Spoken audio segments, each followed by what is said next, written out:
back to James Redmond TV, and happy 12th of April, happy 12th of April. 12th of April, so not even April, 12th of April. Happy 12th of April. We're all free for however long, we don't know, but let's enjoy it while it lasts, man. I hope you're all well. Thank you for tuning in to the Redmond Roundup as well. We've got a lot to get into, a few topics, transfer topics. What's up with my speech impediment today?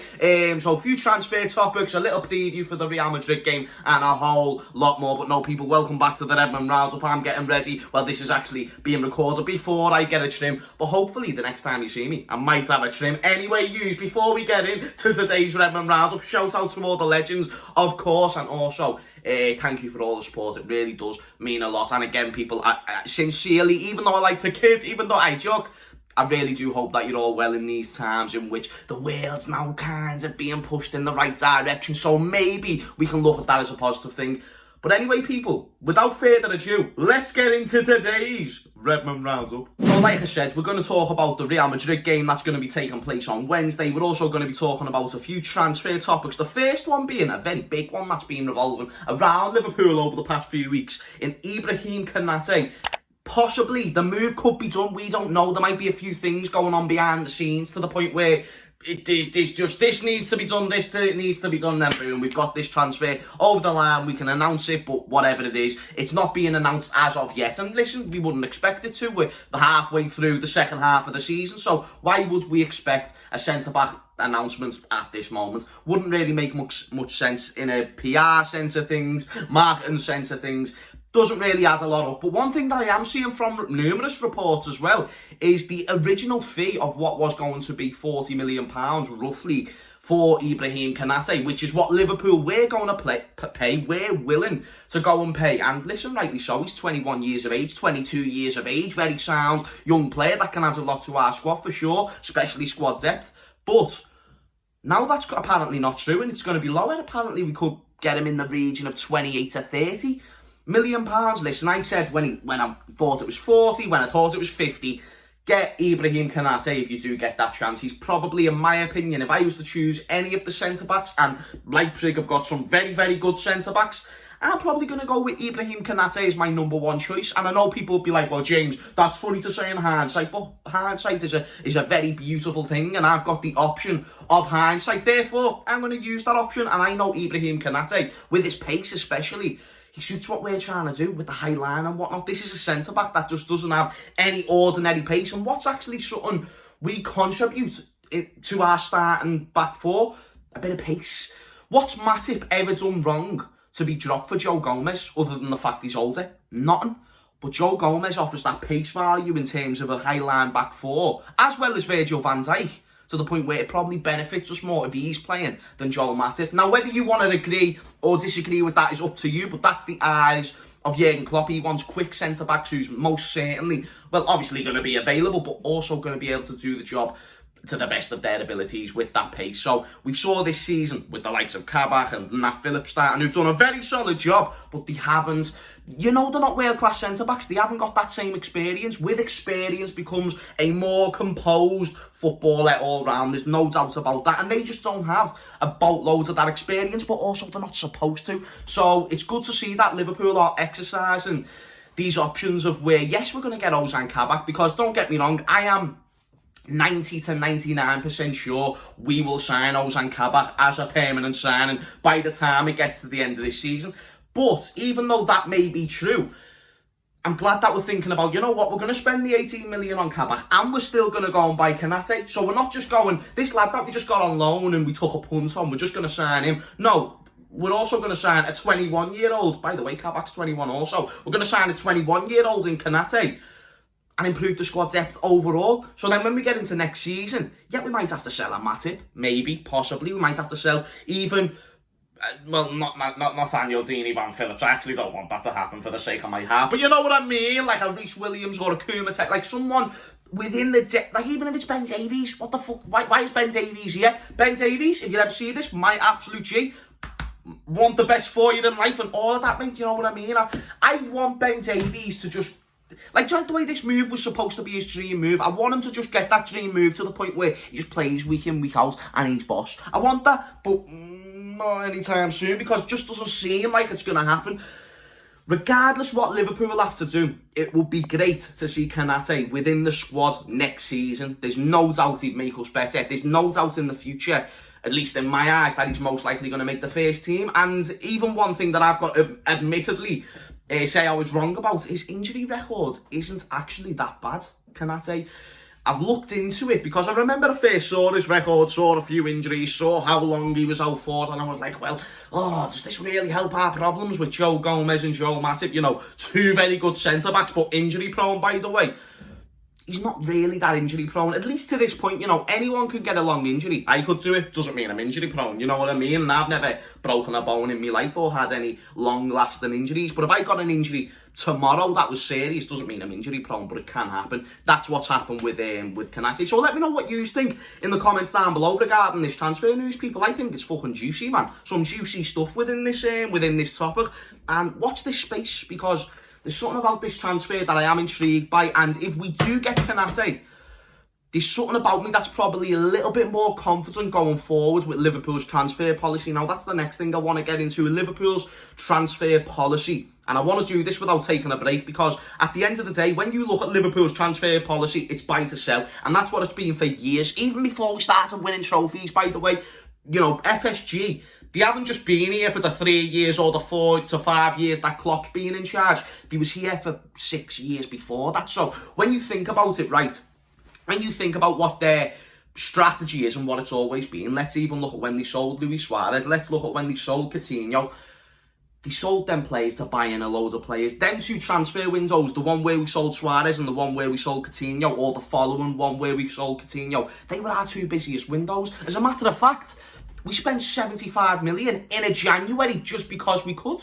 So don't say to me about January's being harder in, you know, transfers being harder in January, because even though that may be true, it's still not impossible, and that was proven with the Van Dijk deal, and it's been proven on many other occasions. So transfer policy, if I see Liverpool go out and buy a Kabak for 20 million, if I see Liverpool go out and spend even 40 million for a Konate, bear in mind it's rumoured to be 30, then straight away I'm seeing, whoa, Liverpool don't just want to improve, they want a very good squad going into this season. Now, I know this probably won't happen transfer window in, transfer window out, because that's just not the way FSG operates. But maybe they're learning a little bit of something, and maybe hindsight could tell us this bad situation we've been through, very unlikely, but if we can find any sort of silver lining, this bad situation Liverpool have been put through may just be the eye-opener the owners needed to think, wait, so we had the best team in the world and we've dropped off this quickly. Okay, so now we need to start investing within our squad to make sure that this situation, what's happened this season, doesn't happen again, regardless of a pandemic or whatever the fuck's going on. Just so there's no freaking excuses, and I don't want no excuses for the team. I don't want injuries and whatnot in the future. Make sure, FSG, you get us a good enough squad, and then we don't have this problem in any way, shape or form. Life's better for me, it's better for you, and it's better for everyone, including the almighty Liverpool FC. So again, let me know what you think in the comments down below. It's not guaranteed we're going to make this signing. I get that. But at the same time, it's something to keep an eye on. It's something to be excited for. And if it does happen, we may just then see a change in the way FSG think about things with him running their club. So let me know what you think in the comments down below. Would you be happy with man like Konate? Right, the last bit of transfer news before we get into the preview is Mohamed Salah going to PSG. Is this possible? And is there any substance to this? Well, this obviously, if you didn't hear, if you've been living underneath a rock, or if you just simply haven't heard about the Mo Salah quotes that came out recently. Long story short, he came out in an interview once again, this was like 2 weeks ago now, and just was chatting shit about like how he doesn't rule out a move to like Real Madrid or Barcelona, like, you know, one of the big Spanish sides. And again, fine, but like, you know, we've had this before with Mo Salah, so it's just a bit boring by now. And I'd just rather move on with our lives, live a happy life, and just fucking say, Mo Salah, win us leagues, lad, because I'm just absolutely tired of him going to these clubs and just chatting shit to Real Madrid and flirting with them. But he does also have the right to do so when you think of his situation within the club. You know, football goes much more beyond a passionate fan like myself. You know, he's got a life to worry about. He's got family to worry about. He's got all them things. So at the end of the day, it's his circumstances and his point of view is very different to mine and ours, and I just want to get that across, because I feel like when we talk about, you know, any club's, not just Liverpool, any club's best player leaving, you know, even look at Harry Kane at Tottenham at this very second, I feel when we look at them things, we kind of say, you know, they should do this, they should, like as if we're living their life. Obviously, we can put an opinion on there, but we need to just be open-minded to that situation. But is this possible, a move to PSG? This is the latest link by Real Madrid, by Barcelona, that's being put in the name of with the mixture of the people who want Mo Salah. Is this possible? Yes, PSG have got the dough to spend on anyone, and also people, neutrals watching this video, let me explain to you, because a lot of neutrals, so for example, when I go on Rance's channel, that's a time where Rance lays into me about Mo Salah just because for whatever reason, he doesn't think he's good enough, you know, outside, he just thinks he's a goal merchant, hasn't got any other feet other than his leg. I've heard it all before, listen, it is what it is. Mo Salah will just continue to keep proving them doubters wrong. So because people have that narrative that Mo Salah's just a goal merchant, he's not worth 100 to 120 million. Well, if you see what he sells in terms of shirts and in terms of the influence that he is, I believe Mo Salah, you know, I've heard that he's more marketable than Cristiano Ronaldo, but I don't know how true that is. But I've heard, by Messi and Ronaldo, he's then the next man for marketing. He's the next best thing for marketing, and when it comes to notoriety or whatever the fuck the word is in terms of when people know you, he's up there, man. So the value that Mo Salah brings to your club without the goals, is endless, priceless, more so than any other player that sits on the planet right now, other than the two best of the last 15 years, by the way. So that's one reason why PSG would more than certainly happily bring in a Mo Salah, because they know it's going to bring a lot more eyes from that region into the PSG movement, into their club, essentially. Do you get what I mean? So for that reason alone, it's possible, but also for the fact he will get you goals. You know, people say, oh, Mo Salah can only do it in a good team. Well, PSG, aren't they a good team? You know, they have got Neymar, they have got Mbappe, so, you know, like, what's our problem here? So what, they're just going to get more goals? Fucking unlucky them, you know what I mean? So I don't see why people would look at this transfer and just automatically go bollocks because they think Mo Salah is like past it for whatever way, shape or form. I'm not going to get into the Mo Salah defence, because you know Mo Salah's my G and I will defend him till he very much certainly leaves this club. But until that day happens, I'm going to let you know, Mo Salah leaving and these big clubs wanting Mo Salah, this isn't just bullshit. They know what they're getting with Mo Salah as a footballer and as a marketing person. They know what they're getting. They know that they're going to get so either way. You know what I mean? If Mo Salah comes in for 100 to 120 million, raise an eyebrow, 120 million? Yes, 120 million. Do you know how big this motherfucker is? Bear in mind, he's just scored the most goals in the Premier League for the last 4 seasons. Whether you think he's good enough or not, my friend, is not the point here at the end of the day. Let's look at facts for facts. Mo Salah is a big boy within this game of sharks. He's one of the biggest sharks in what is a fucking huge ocean. A massive, a humongous ocean. So when we talk about this ocean with the likes of a Messi, a Ronaldo, even the smaller baby sharks that are growing like the Mbappes and the Haalands, Mo Salah is in between that bracket, therefore making him very valuable to any club that he would sign for, therefore not ruling out any move to anywhere based on the fact he's just a goal merchant. But that's just my opinion on it, though. I'm not right about most things. The fuck do I know?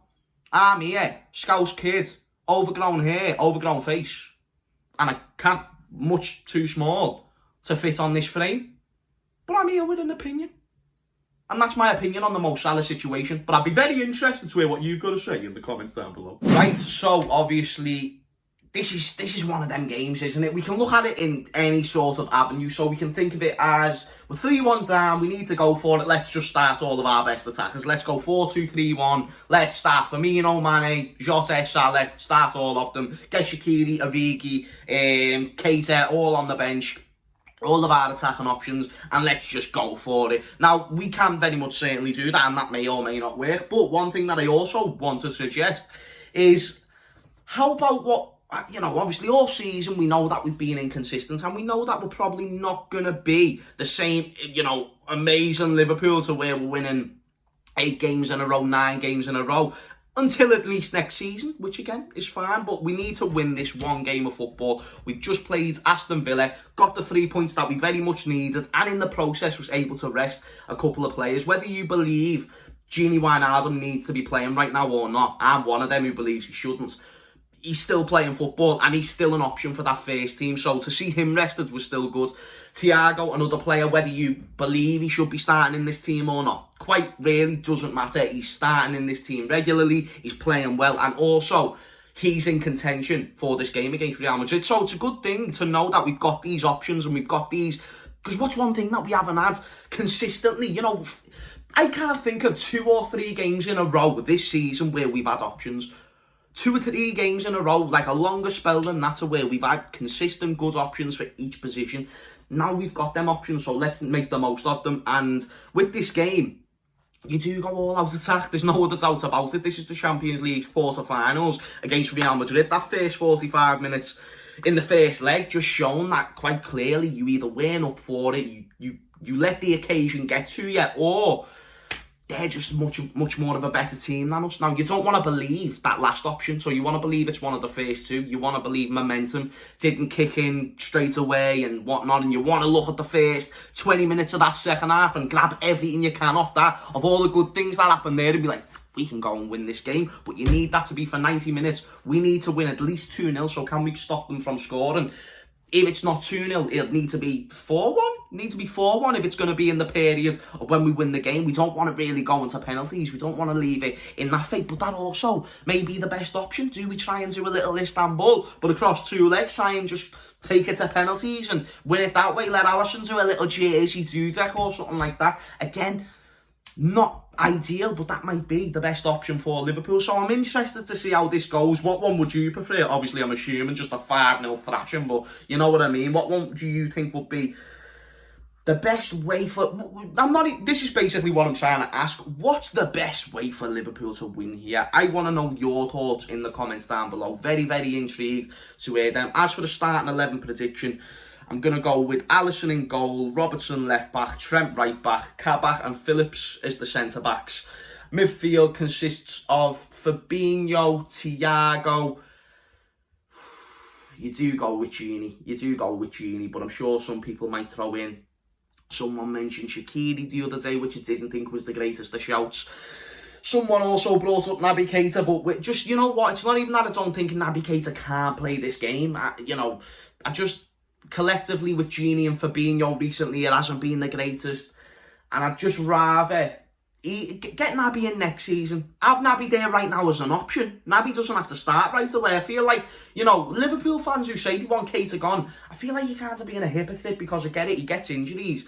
But in terms of right now, if you're saying, let's start Keita this, let's start Keita that, or how about we just wait till next season? Let him get fully fit. Let him just get a few cameos off the bench between now and the end of the season, and then we'll see how he really is next year, and then we can think about selling him. I know that, we want to think about money and recouping money for him, mate. We've recouped enough money in every other player we can fuck up on one. Look at how many times Man United, Man City, all these other big teams fuck up on a big signing. You know what I mean? We've got so many right, we can afford to get one big one wrong. Fabinho, 40 million, one of the best choices we made. Alisson, 75 million, or 65 million. Van Dijk, 75 million. Like, there's loads of little examples of where it's worked out, or massive examples to where it's worked out. So if one goes wrong, it's just not the end of the world in any way, shape or form. Let's be honest with ourselves, it's not our money. So that's the way I look at it. But my midfield would be Fabinho, Thiago, and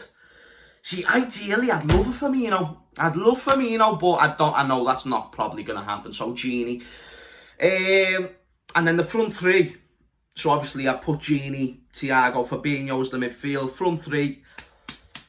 Does he go with Firmino or Mane? Really, is what we're going to ask. Because Salah starts, no doubt about it. Wherever you want to put him, most likely on the right. He starts that game. And then Jota is the one where you can put him either left wing, striker, even right wing, but most likely striker or left wing. So where does he play, and what happens with Jota in this situation?